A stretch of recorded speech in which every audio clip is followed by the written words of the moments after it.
Uno de los mayores inconvenientes que tiene el flash es la dureza de su luz. Esto hace que se produzcan desagradables brillos en las superficies de los objetos que fotografiamos. En los rostros de las personas que retratamos, por ejemplo, estos reflejos son muy evidentes, sobre todo en las partes de la cara menos carnosas como los pómulos, la frente o el tabique nasal, y le confieren un aspecto muy poco natural a nuestras fotografías. Los fabricantes lo saben, y la mayoría de ellos dotan a los flashes de un pequeño difusor para tratar de suavizar esta luz. Sin embargo, esto no es suficiente. Los fotógrafos hemos aprendido a solucionar este problema en el estudio con pantallas que difuminan la luz, pero fuera de él no resultan muy prácticas. Con la técnica del flash rebotado podremos evitar este problema en más de una ocasión. Lo primero de todo pondremos nuestro flash en manual, que es el tipo de flash más recomendado para hacer esta técnica. Una vez encendido el generador y con los ajustes para este tipo de flash ya realizados, dirigiremos la antorcha no hacia el sujeto como se hace normalmente, sino hacia el techo. Pues lo que vamos a tratar de hacer es que el primer destello del flash, el más agresivo, vaya al mencionado techo para que así la luz, una vez rebotada, llegue mucho más suavizada. A la hora de ajustar el diafragma habrá que tener un especial cuidado. Lo buscaremos teniendo en cuenta la distancia que recorre la luz, que ahora en vez de ir directa al objeto, sube al techo para luego bajar, recorriendo de esta forma más metros.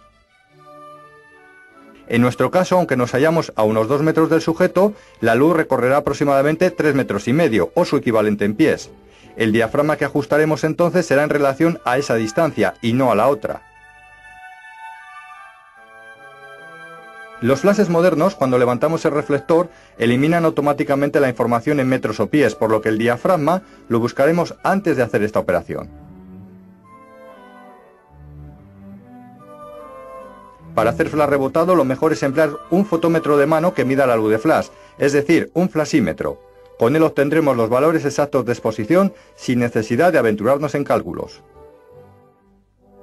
Si no disponemos de uno, no hay que desanimarse, con un poco de práctica se consiguen también muy buenos resultados.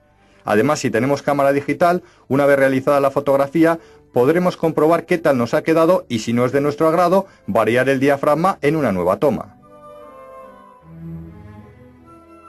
La técnica del flash rebotado es ideal si te gustan las luces suaves a la hora de iluminar los motivos. Si la realizamos en interiores es preferible que el techo sea blanco y a la vez uniforme, lo mismo que la pared, si decidimos rebotar sobre esta. Para poder hacerlo necesitamos un flash cuyo cabezal pueda girar o si no desplazarlo del eje de la cámara. Este tipo de iluminación produce otro efecto añadido aparte del de suavizar la luz, y es conveniente colocar un reflector o cartulina blanca al otro lado del objeto para rebajar, si así se desea, el contraste lumínico que se va a crear. Ese mismo reflector nos va a facilitar realizar esta técnica en exteriores o en lugares donde no dispongamos de un techo blanco. Una precaución: tanto si decidimos rebotar al techo como a la pared, deberemos tener mucho cuidado con el ángulo de orientación de la antorcha. Si lo colocamos para que el haz de luz golpee justo por encima del objeto, la luz caerá más atrás de él y no lo iluminará. Deberemos tener en cuenta el ángulo de toma de la luz al rebotar y orientar la antorcha teniendo en cuenta este factor. Haciendo que el haz de luz golpee antes de la posición del motivo, no tendremos problemas. Como os hemos dicho anteriormente, esta técnica también evitará esas molestas sombras que proyecta el flash. Observa estas dos fotografías. En la primera el flash va directo sin rebotar, las sombras del fondo son muy evidentes. En la segunda, en cambio, aplicamos la técnica del flash de rebote y las sombras han desaparecido.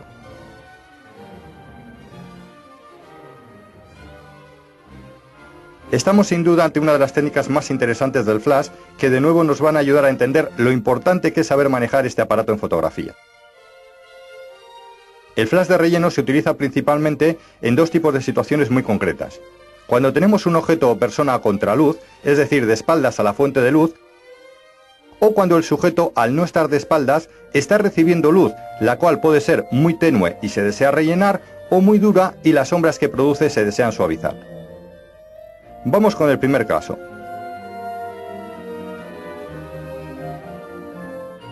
En este tipo de situaciones, el contraste que se crea entre el sujeto y el fondo resulta insalvable para la película o el CCD digital, que no pueden registrar correctamente ambos elementos a la vez. Si medimos al objeto, este quedará perfecto, pero perderemos el fondo. Si en cambio medimos al fondo y aplicamos la medición a toda la escena, quedará un bonito efecto de silueteado sobre el objeto. Esta es la técnica más utilizada cuando se fotografían objetos a contraluz sin flash. Los mejores momentos para realizarla son los días soleados, cuando el contraste entre el sol y la sombra es muy fuerte, o en los atardeceres de estos mismos días, o cualquier situación en la que se produzca un fuerte contraste de luz entre el sujeto y el fondo. Como veis, los resultados suelen ser espectaculares. Pero si lo que queremos es exponer bien tanto el primer plano como el fondo, no nos quedará más remedio que utilizar la técnica del flash de relleno. Si el día está soleado, es muy conveniente colocar a las personas en la sombra. Esto permite un respiro a la persona que se va a fotografiar mientras nosotros realizamos los ajustes necesarios. La forma más sencilla de hacer flash de relleno es utilizando un flash TTL. Pondremos la cámara en programa, encenderemos el generador y tras vigilar el intervalo de distancias donde debe estar la persona, solo nos queda encuadrar la escena, enfocar y disparar la foto. La cámara y el flash se encargarán de hacer todo por nosotros. Sin embargo, este sistema no siempre es el más recomendable, pues en condiciones de mucho contraste, sol del mediodía por ejemplo, suele dejar los fondos quemados, mientras que en días nublados estos pueden aparecer algo subexpuestos. En otras condiciones de luz más normales, los resultados en cambio son muy satisfactorios. No obstante, un filtro gris graduado nos ayudará a evitar sobreexponer los fondos con este tipo de flash. Sin embargo, si tenemos un poco de práctica, lo mejor es hacer esta técnica con flash manual o con flash manual con automatismos. Atención, aquí sí que tendremos en cuenta el fotómetro de nuestra cámara, pues además de lo que ilumina el flash, nos interesará también lo que ilumine la luz ambiente, es decir, nuestro fondo. Lo primero de todo, compondremos nuestra fotografía, buscando el fondo que más nos interese. Una vez hecho esto, pondremos nuestra cámara en manual y colocaremos la velocidad de sincronización. Desestimando a la persona, mediremos exclusivamente la luz del fondo elegido, ajustando la exposición por el diafragma, no por la velocidad. De esta forma tendremos los valores adecuados para que nuestro fondo quede perfecto de luz. Una vez hecho esto, encenderemos nuestro flash. En la pantalla aparecerá el diafragma que habíamos colocado al medir nuestro fondo. Si no es así, lo buscaremos nosotros. También aparecerá una distancia en metros o pies, que no es otra cosa que la distancia a la que tenemos que situarnos de la persona a fotografiar. Si lo hicimos con flash manual, aparecerá una única distancia. Y si lo hicimos con flash manual con automatismos, más recomendable, aparecerá un intervalo donde colocar a la persona.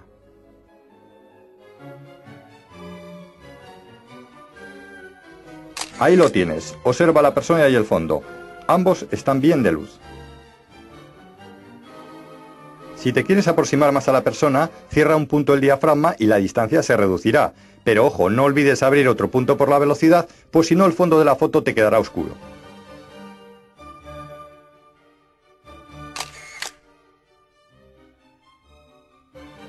Si tienes un flash que te permite ajustar la potencia, esta operación te será más sencilla. Según varíes esta, te irán apareciendo las distancias a las que colocarte de la persona. Como el diafragma no cambia, no tendrás que compensar la exposición por la velocidad. Por último, otra cosa importante que debéis saber. El flash tiene que estar ahí, pero no se tiene que notar. Hay que tratar de evitar fotos de este tipo que hacen muy evidente su presencia y le confieren a la imagen un aspecto artificial. Una vez colocados a la distancia que nos manda el flash, reduciremos su potencia si éste nos lo permite, o si no, cerraremos 1 o 2 puntos el diafragma de la cámara. Al hacer esta operación en nuestro flash es posible que aparezcan nuevas distancias, sin embargo, nosotros no nos moveremos de la posición inicial, el resultado será otro.